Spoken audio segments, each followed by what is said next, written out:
Bonjour Thomas Cavaillé-Foll. Bonjour. L'un des journalistes de la rédaction de Science et Vie, le magazine. Aujourd'hui, on parle des rêves. Oui, on va parler surtout des rêves lucides. Des rêves lucides. Ouais. Qu'est-ce que c'est? Alors, c'est un type de rêve très spécial, en fait. Peut-être en avez-vous déjà fait. C'est ce rêve où on se rend compte qu'on rêve. Je rêve, mais sans me réveiller. Mais sans vous réveiller, voilà. Et vous continuez à rêver, mais tout en sachant que c'est un rêve. Alors, au début, on pensait que c'était un rêve tout à fait banal, en fait. Mais pas du tout. En fait, contrairement aux rêves normaux, Oui. on a plein de parties du cerveau qui s'activent, en fait, qui s'allument, notamment le lobe frontal et le lobe temporal, qui sont un peu des fonctions de contrôle de soi et de la métacognition, la pensée sur ses propres pensées. C'est un état de conscience supérieur, en fait, à celui du rêve. Et ce qui est assez incroyable avec ce genre de rêve, c'est que non seulement vous avez le contrôle sur vous-même, donc, dans le rêve, vous avez bien sûr le contrôle de votre environnement onirique, en fait. Je rêve, mais je rêve ce que je veux. Voilà. Vous pouvez rêver ce que vous voulez.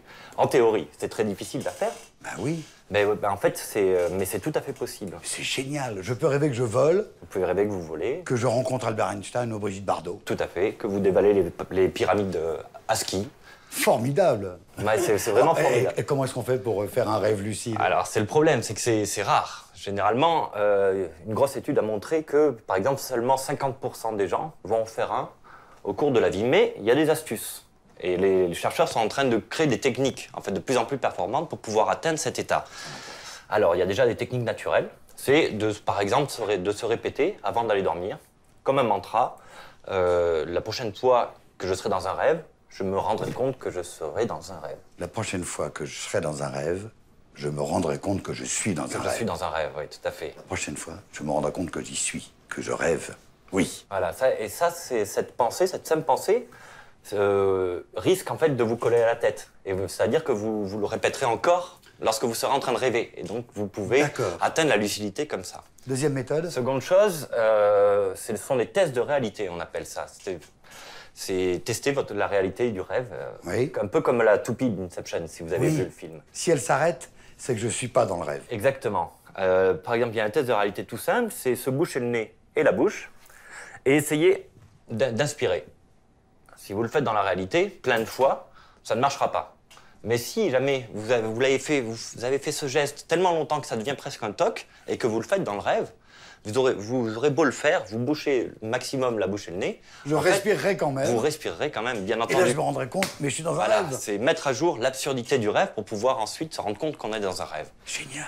Et donc, ça, c'est vraiment très, très chouette. Mais une autre méthode encore? Voilà, il y a les chercheurs, ils sont allés plus loin, ils ont cherché des médicaments qui pouvaient aider à induire des éclairs de lucidité. C'est le cas d'un médicament prescrit pour la maladie d'Alzheimer, pas encore en vente pour l'application des rêves lucides, mais c'est en train d'être le cas. Et aussi des stimulations électromagnétiques, c'était des petites stimulations sur du cerveau. Il y a plein de cas ces temps-ci, c'est un peu à la mode, ce genre de stimulation, qui permettent, pareil, si on stimule le lobe frontal, le lobe temporal, pendant qu'on est en train de rêver, d'induire des éclairs de lucidité, mais c'est à coût de 77% de rêves lucides en plus. C'est quand même des résultats assez incroyables. Mais pourquoi est-ce que les scientifiques s'intéressent à ce rêve lucide? Alors, il y a deux choses en particulier. Déjà, c'est parce que pour l'exploration du rêve, en tant qu'objet de recherche, c'est super intéressant d'avoir un rêveur lucide. Parce que le rêveur lucide, c'est l'allié du scientifique. Il est dans un rêve, mais pourtant, il peut communiquer vers le scientifique, en temps réel. Parce que vous savez peut-être que... Ben oui. On est complètement paralysé, sauf... Sauf les yeux. Sauf les yeux. Tout à fait. Les yeux continuent de bouger pendant qu'on rêve. Mais ils ne bougent pas aléatoirement. En fait, il bouge en fonction de ce qu'on regarde dans le rêve. Dans le rêve, oui. Dans le rêve, c'est-à-dire qu'on peut faire des signaux du rêve à la réalité. Par exemple, vous demandez à un rêveur lucide de faire un mouvement des yeux droite, gauche, droite, par exemple. C'est un signal que le chercheur peut détecter en temps réel. D'accord. C'est comme ça, par exemple, qu'on sait que le temps dans les rêves est le même que le temps dans la réalité. C'est-à-dire qu'ils ont envoyé un rêveur lucide. Il était dans le rêve, il s'est rendu compte qu'il rêvait. Il fait le signal droite, gauche, droite, gauche, droite, gauche. Il compte jusqu'à 10 et il refait le signal. Et pendant ce temps-là, le chercheur, lui, était avec un chronomètre pour entre les deux signaux, calculer le temps. Et en fait, le temps était exactement le même. Exactement le même. Le temps du rêve, c'est le temps de la réalité. Voilà. Sauf pour les exercices physiques. Ah. Dès qu'il y a un exercice physique dans le rêve, le temps s'écoule plus lentement. Il faut plus de temps pour faire quelque chose dans le rêve que dans la réalité. Ça intéresse qui d'autre, ces rêves lucides? Alors les sportifs de haut niveau, par exemple, s'entraîner en rêve lucide, ça permet d'améliorer ses performances. Il y a toute une étude qui a été faite sur une équipe de saut à ski qui pouvait du coup s'entraîner la nuit à répéter leurs mouvements. Ah, j'imagine aussi le slalomeur qui revoit sa piste. Oui, tout à fait. En fait, n'importe quel c'est un entraînement mental comme un autre. Mais cette fois-ci, on peut faire intervenir l'environnement, en fait. Créer son propre saut à ski, même si on est en plein été. En médecine aussi? En médecine, oui, tout à fait. Surtout pour les stress post-traumatiques, en fait. C'est-à-dire que, forcément, une des choses que permet le rêve lucide, c'est d'échapper au cauchemar. Donc, en cas de cauchemar récurrent, il est très facile de faire disparaître, de s'envoler hors de la menace, ou de les faire tout simplement disparaître.